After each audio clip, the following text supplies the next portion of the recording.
সম্পাদ্য 5 অনেকবার বোর্ডে আসছে। কিভাবে করব? সম্পাদ্য 5-এ একটি সামান্তরিক আঁকতে বলেছে। সামান্তরিকের একটি বাহু দেওয়া আছে এবং দুটি কর্ণ দেওয়া আছে। সম্পাদ্য 4-এ ছিল দুটি কর্ণ এবং অন্তর্ভুক্ত কোণ। আচ্ছা, এটা হলো সম্পাদ্য 5, একটি বাহু এবং দুটি কর্ণ। তাহলে আমরা আঁকার জন্য একইভাবে যে কোনো একটি বাহু নিয়ে নেব বা যে কোনো একটি রশ্মি নিয়ে নেব, নাম দিলাম বিই।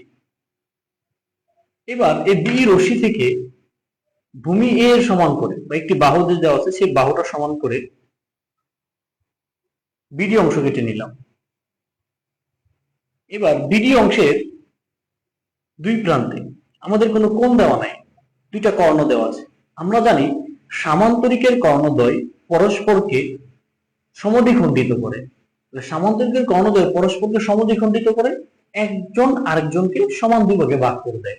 এজন্য আমরা কি করব, এদের সেই মধ্যবিন্দুগুলো খুঁজে বের করব। প্রত্যেকটা কর্ণের মধ্যবিন্দুটা খুঁজে বের করি। চলো, এই যে তাহলে আমরা পেয়ে গেলাম একটি কর্ণের মধ্যবিন্দু বা কর্ণটাকে দুই ভাগ করে ফেললাম। আবার আরেকটা কর্ণ দেওয়া আছে যেটা, এটাকেও দুই ভাগ করে ফেলি।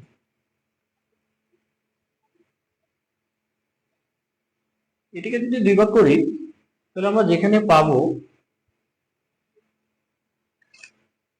এই কর্ণটাকেও দুই ভাগ করে দিলাম।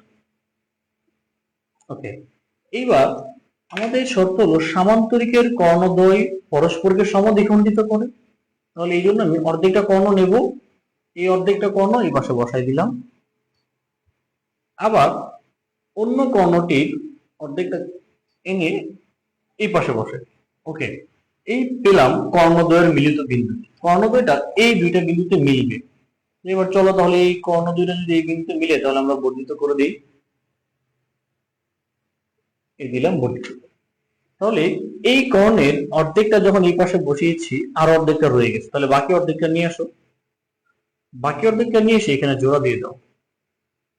এই আবার এটার অর্ধেক যখন এই পাশে বসিয়েছিলাম, ঠিক বাকি অর্ধেকটাকে নিয়ে এসে তার সামনে বসিয়ে দেবো। ব্যাস, এই হলো, এই পুরোটা মিলে হলো আমার একটা কর্ণ।